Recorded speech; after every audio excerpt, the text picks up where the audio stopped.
Bonjour à tous, bonjour à ceux que je n'ai pas vus. Donc je suis Lucie Martin, je suis senior manager chez Equimetrix. Je vais vous présenter rapidement et ensuite on va passer, présenter rapidement Equimetrix et ensuite on va passer un peu au cœur du sujet qui est le MMM. Donc cette intervention s'appelle maximiser l'impact marketing dans un monde sous contrainte.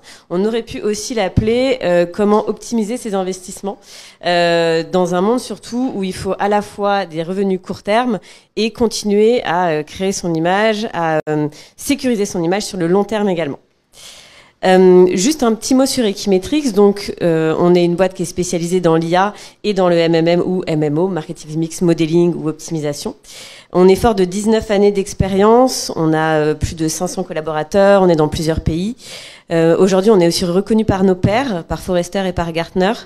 Et fort de toute cette expérience et des expertises qu'on a en interne, on a aussi de très beaux logos avec qui on travaille et qui sont dans la salle également, donc LVMH, Hermès, L'Oréal, Chanel, Richemont, Dior, Coty, pour n'en citer que quelques-uns, spécialement sur le luxe et la beauté.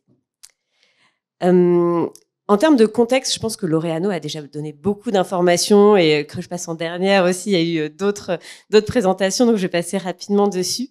Mais je pense la première chose, et qui n'est pas sur la slide, c'est qu'aujourd'hui, on est dans un contexte, comme on se l'est dit, qui est compliqué, de crise. Les investissements, les budgets marketing ne font que baisser. Et à côté de ça, il faut toujours faire plus de sell-out, être plus efficace, avoir un ROI le plus fort possible, que ce soit en court terme ou encore une fois en long terme. Donc ça, c'est un peu le nerf de la guerre. Et à côté de ça, on se rend compte finalement que les CMO, avec les quelques études qu'on a mis sur la slide, les CMO naviguent un peu à vue. Donc aujourd'hui, on a un CMO sur deux qui a du mal à justifier en fait son mix marketing auprès de sa hiérarchie et 27% de ces CMO qui considèrent qu'ils ont aujourd'hui une organisation qui est mature. Ce qui veut aussi dire que 73% considèrent que leur organisation aujourd'hui n'est pas mature, leur prise de décision n'est pas assez mature et se fait peut-être un peu trop encore au feeling ou avec quelques études à droite à gauche, mais peut-être pas de manière assez consolidée. Donc on a cette problématique-là et on l'a vu aussi. On le voit énormément dans l'omnicanalité qui est aujourd'hui un des plus gros challenges de l'industrie. On en a énormément parlé ce matin, je pense. Et donc juste un chiffre peut-être pour remettre une pièce dans la machine. On voit que en termes de panier d'achat, on a 1,7 fois plus de fréquence d'achat plutôt auprès des personnes qui achètent en omnicanalité versus les monocanalités. Donc ça reste aujourd'hui un challenge très fort et qui a un impact aussi sur la connaissance, sur la donnée, sur comment est-ce qu'on active au mieux, est-ce qu'on fait plutôt du online pour arroser partout, est-ce qu'on fait beaucoup de offline parce qu'on veut se faire des gens qui vont venir acheter en brick and mortar. Dans tous les cas, aujourd'hui, l'omnicanalité, c'est absolument essentiel et je pense qu'on l'a vu toute la matinée. Et ça a un impact aussi sur la connaissance du coup de notre business. Ça veut dire plus de données, ça veut dire des gens qui achètent qui sont de plus en plus différents, des cibles de plus en plus différentes. Et il faut comprendre cette donnée et pouvoir la consolider pour éviter cette fragmentation. Aujourd'hui, nous, ce qu'on propose chez Equimetrix, c'est comme beaucoup d'autres entreprises, c'est le MMM, le Marketing Mix Modeling, qu'on travaille depuis quasiment 20 ans aujourd'hui, qui est vraiment un outil de décision stratégique qui aujourd'hui n'est pas que un outil de mesure, mais vraiment un outil de décision. Alors, je ne sais pas si tout le monde connaît ce que c'est que le MMM, donc je vais vraiment le définir très rapidement. En particulier, quand on le compare à des outils d'attribution ou à de l'A/B testing qui va vraiment venir de façon assez focusée sur un seul levier, une seule activation, voir des résultats. Le MMO, ce qui est intéressant, c'est qu'on va prendre une vision holistique. On va vraiment regarder tout ce qui peut avoir un impact sur les ventes, que ce soit le média que vous activez, le trade, les gens en boutique, le CRM, la météo parfois sur quelques clients aussi, les fashion shows aussi, le bad buzz. Typiquement, on se parlait de Shane tout à l'heure à la table ronde qui arrive au BHV. Ce serait hyper intéressant de comprendre quel est l'impact de ce bad buzz sur les Galeries Lafayette ou peut-être justement de good buzz parce qu'ils ont réagi ensuite en changeant les enseignes le nom des enseignes en province. Donc voilà, on prend tous ces éléments-là et ce qui permet en fait de capturer l'incrémental véritable de chacun de vos leviers. Et parfois, on a des réactions très vives quand on présente des résultats de MMM qui sont très souvent très différents de résultats d'attribution, typiquement. Donc ça, c'est pour le définir un petit peu. Et comment se passe un projet de MMM? Il y a beaucoup de choses sur cette slide, mais vraiment, je pense que les 2 étapes les plus importantes, c'est la première, c'est que le MMM, oui, c'est des statistiques, c'est un modèle économétrique, mais c'est pas que des maths, en fait, c'est aussi une connaissance business. Il y a des humains derrière, des humains qui font les projets, comme moi, par exemple, et on va venir discuter avec les équipes, on va comprendre un contexte, on va comprendre un business, on va comprendre les challenges, et on ne va pas utiliser que la donnée, on va aussi utiliser ces connaissances-là, en fait, pour donner ensuite des insights et des recommandations. Donc ça, c'est vraiment un peu la première étape. Ensuite, on a tout ce qui est data collection, tout ce qu'on adore, le modeling, tout ça. Et à la fin, qu'est-ce qu'on en fait de tout ça? On a cette connaissance, c'est super, on fait une présentation, on montre les ROI. Mais ensuite, il faut pas que ça s'arrête là. Il faut pas que ce soit une énième presse qui finit dans un fichier, dans un tiroir, et qu'on ressort une fois par an pour se dire faut peut-être que je fasse un peu plus de télé ou plus de TikTok. Nous, ce qu'on va l'utiliser, c'est qu'on va le potentialiser, le MMM, pour faire des optimisations. Et on accompagne nos clients sur l'optimisation de leur budget annuel, semestriel, ce genre de choses. Et c'est exactement ce que je vais vous présenter ensuite dans un cas concret.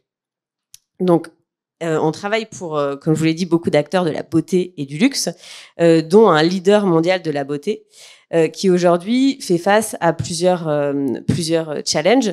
Déjà, il y a des centaines de références par marque, avec des dizaines de marques sur des dizaines, voire des centaines plusieurs dizaines de pays, avec énormément de points de vente, des distributions très différentes en plus, et des spécificités par marque, par pays, par marque, 3 pays, énormément de diversité. Et à côté de ça, comme on se le disait au début, des tensions budgétaires très fortes, avec quand même un objectif d'avoir des résultats rapides, mais aussi sur le long terme, ne pas dégrader l'image des marques. Du coup, ce client est venu vers nous pour à la fois avoir cette mesure de la performance et surtout l'optimiser ensuite, mais pas de façon un peu de temps en temps, enfin une fois par an sur telle marque, mais vraiment de façon extrêmement industrialisée de par la grosseur de ce groupe. Donc en quelques chiffres, aujourd'hui, on est sur un projet qui est à la fois du MMM, comme je vous le disais, qui est sur plus de 2 milliards d'investissements qui sont modélisés, avec 53 marques. Donc c'est potentiellement plusieurs fois la même marque, mais sur plusieurs pays, ce qui permet aussi d'avoir des learnings globaux, c'est hyper intéressant. Et donc, ça fait énormément de points de contact. On est très intégré dans le fonctionnement interne. Donc ça, c'est la première partie MMM. Et encore une fois, on ne s'arrête pas là. L'objectif, c'est d'optimiser tous les budgets et de les accompagner dans leur processus budgétaire. Et là, on va optimiser encore plus de budget, 4,5 millions sur 86 marques pour le coup. Et on a plus d'une trentaine de personnes chez nous qui travaillent là-dessus pendant 3-4 mois pendant les périodes budgétaires. Donc, comment ça s'est passé avec ce client? La première chose, c'est vraiment de comprendre la donnée. Donc, tout ce qui est modèle d'attribution ANP, donc comment est-ce qu'aujourd'hui ils investissent leur marketing, quelles sont leurs stratégies. Encore une fois, cette partie business de comprendre, ok, vous mettez tant en influence, mais pourquoi vous êtes plutôt sur les nanos, quel tiers, quelle raison, quel est l'objectif de la marque à plusieurs années aussi pour l'intégrer. Comprendre aussi la taxonomie, de quelle façon, en fait, ils parlent de leurs données, de quelle façon ils parlent de leur business, pour avoir un vocabulaire commun. Et enfin, des user stories pour comprendre qui va utiliser cet outil, à qui il va servir, et comment on peut trouver, encore une fois, un langage commun. Donc ça, c'est un peu la première étape, comme je vous l'ai montré dans la timeline. On a fait ce MMM, et ensuite, ce qu'on a fait, c'est qu'on a développé une plateforme avec ce client pour optimiser à la fois en les soutenant, mais aussi qu'ils puissent le faire de façon autonome pour optimiser leur budget. Et afin que ce projet soit pérenne, on a industrialisé la mesure de la donnée, on a industrialisé aussi les phases d'optimisation afin que ça rentre vraiment dans leur processus. Et du coup, en termes de facteurs clés de succès, il faut pas que la télé s'éteigne devant moi. L'important est surtout dans un principe d'industrialisation, et encore le MMM peut se faire de cette manière-là, mais peut aussi se faire à beaucoup plus petite échelle. On n'est pas obligé d'industrialiser tout de suite pour 80 marques.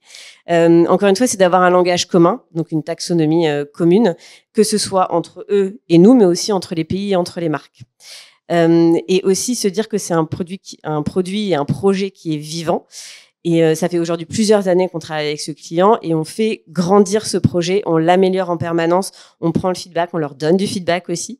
Et donc ça, c'est absolument essentiel et c'est ce qui fait qu'un investissement important d'industrialisation est pérenne dans le temps aussi. On a un sponsorship qui est extrêmement solide aussi. Beaucoup trop l'habitude de faire ces présentations en anglais. À la fois top-down avec l'intégration de ce process dans le process budgétaire. C'est devenu obligatoire. Tout le monde passe par ce process. Donc, vraiment supporté par le top management, mais aussi un sponsorship bottom-up où on va venir former les équipes, on va venir être en relation avec les équipes des marques, avec les chefs de produits, les chefs de groupe, avec les directeurs marketing. Et en fait, c'est eux aussi qui vont devenir advocates de ce projet parce qu'ils voient les résultats en fait sur leur CA. Et enfin, une compréhension de la réalité business. Alors, on travaille beaucoup avec le global et aussi avec le local. Et en fait, on sert un peu de lubrifiant aussi, j'ai envie de dire, entre les deux pour, voilà, on comprend les enjeux des deux côtés et on peut les expliquer des deux côtés également.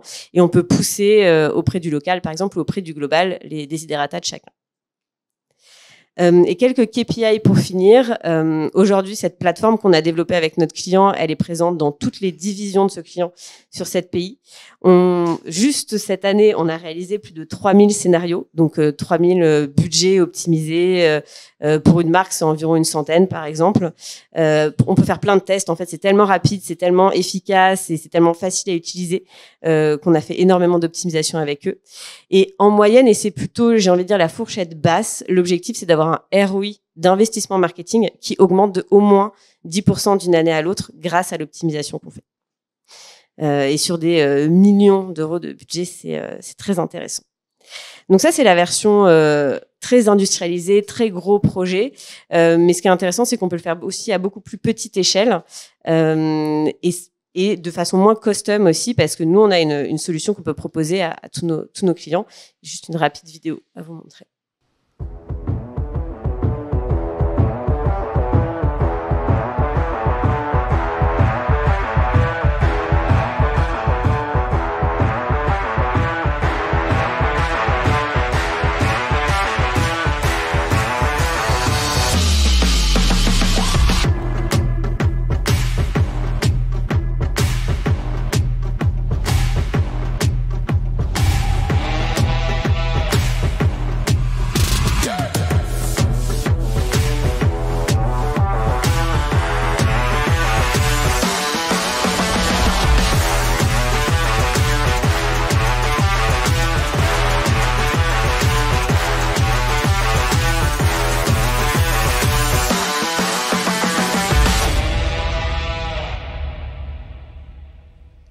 Donc ça, c'est la version qu'on peut donner non custom, comme je vous disais.